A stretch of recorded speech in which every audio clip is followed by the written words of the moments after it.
and not just about the numbers. Like, how are we connecting with them on the coaching side of things? Are we truly mentoring our teams? That to me is what leadership has become. And if a leader is not working more on those interpersonal skills or side of things, I think they're kind of shortchanging their employees, to be completely honest with you, because Mhm. it's not just about numbers anymore. We're growing leaders. And to grow leaders, we need to be better leaders. So we should be continuously growing ourselves, and that growing ourselves, we need to be able to support and mentor and coach our subordinates and make sure that they have that path of growth and development to whatever next stage or next steps looks like for them. So it's so more interpersonal than what it used to be. Yeah, absolutely. Yeah, that's an excellent perspective as it relates to leadership. So, if you can give our audience three leadership tips, for anyone that's thinking about going into leadership, someone that's in leadership and struggling, or someone that can just use, some additional resources, as it relates to leadership. If you can give our audience three leadership tips. Ooh, three. Okay.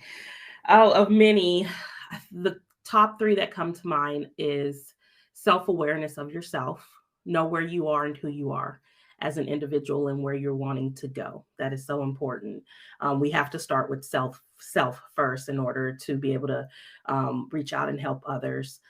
Secondly, it definitely would be set boundaries with your work life balance, and just mental stability and things like that, because as you go into leadership roles, it gets very complex, it can become very challenging, and you're going to work with so many different personalities. So just remember to make sure you set those boundaries for yourself. And then thirdly is you have to be selfless. I know it almost probably contradicts the first two I just talked about, but you have to be selfless. Me going into a leadership role, it's not about me. I get a lot of my joy again helping others, but when I go into a leadership role, I'm truly looking at how can I better support the people who either report directly to me, my peers, or who I report to. So really going into it selfishly, and really looking to try to help people. Very good, very good. So I got another question for you. Have you ever been involved or even under,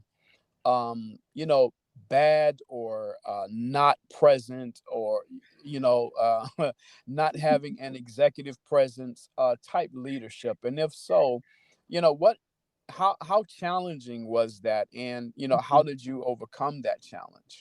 I have, and that's a really great question because it's easy for us to talk about, some of the great leaders we've worked with. But I have, I had a leader at one point that just wasn't very present in my development.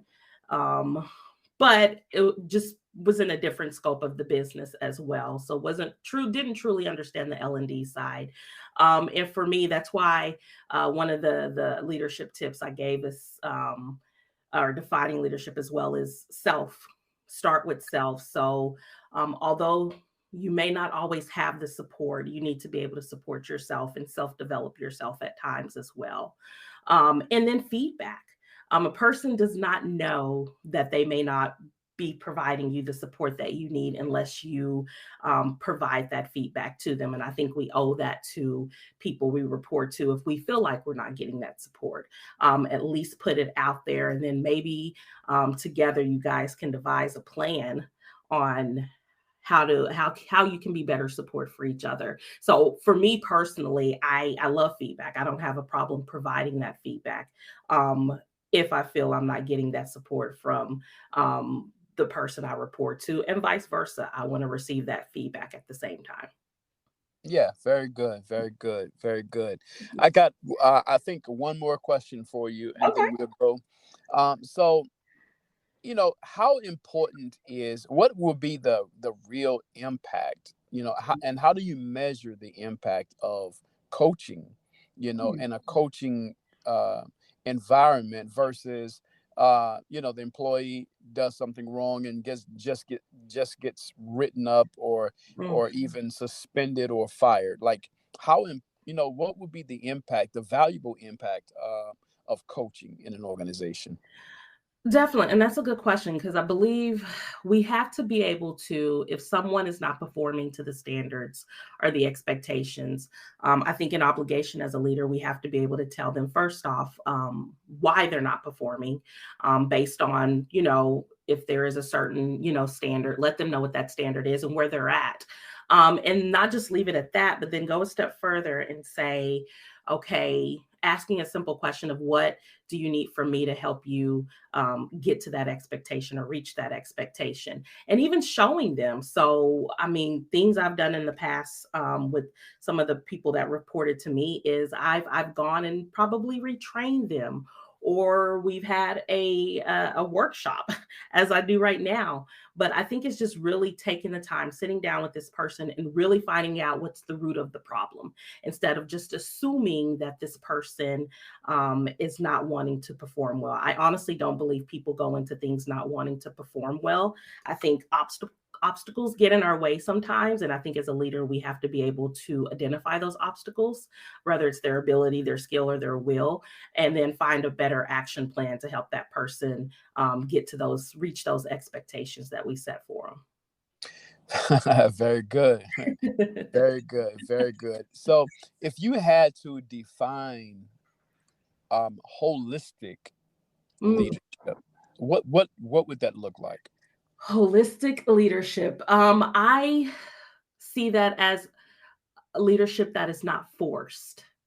Hmm. And what I mean by that is, again, we are continuously growing ourselves from inward to where it reflects outward in a positive manner. So I truly believe, and I live by this, that if we continue to grow ourselves personally first and truly understand who we are, we have a better shot of being better leaders to the people that need our support. And it's not forced. It's not something where we're telling someone to do something that we've never done or never experienced or try to understand. So for me, it's not forced leadership. It's leadership where you literally are working from inward to outward and truly learning the full picture of yourself and how you communicate with others. Very good. Very good. How can our audience, reach you, contact you if they would, like to get training, invite you in to do a training, or get coaching? Oh, wow. Okay. So, life coaching, my business is called Dynamic Body and Mind Life Coaching. I do have a website you can visit, which is www.dbmlifecoaching.com. And then also my email address for my life coaching business is dbmlifecoaching@gmail.com. That's the best way to contact me. Very good. The great Miss Lola Beaver. It has absolutely been a plum pleasing pleasure to have you on the Leadership Is podcast. Thank you for having me. I do appreciate it. This has been great. Hey, thank you so much for enjoying another episode of Leadership Is podcast with my special guest, Miss Lola Beaver, who is a L&D, or leadership and development trainer. And she gave us 3 excellent leadership tips. Number 1, she says to be self-aware, right? Be self-aware. And that involves what is called emotional intelligence, right? What triggers you for, either positivity or negativity. Number 2, she says you got to set boundaries. And she puts in parentheses with this, with life and balance. You got to set some boundaries. And that's with life and, with life and balance. With business, it's a life balance, in other words, what she's talking about. And then number 3, she says you must be selfless.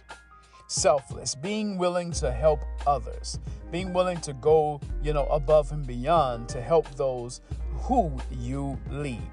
Hey, excellent leadership tips.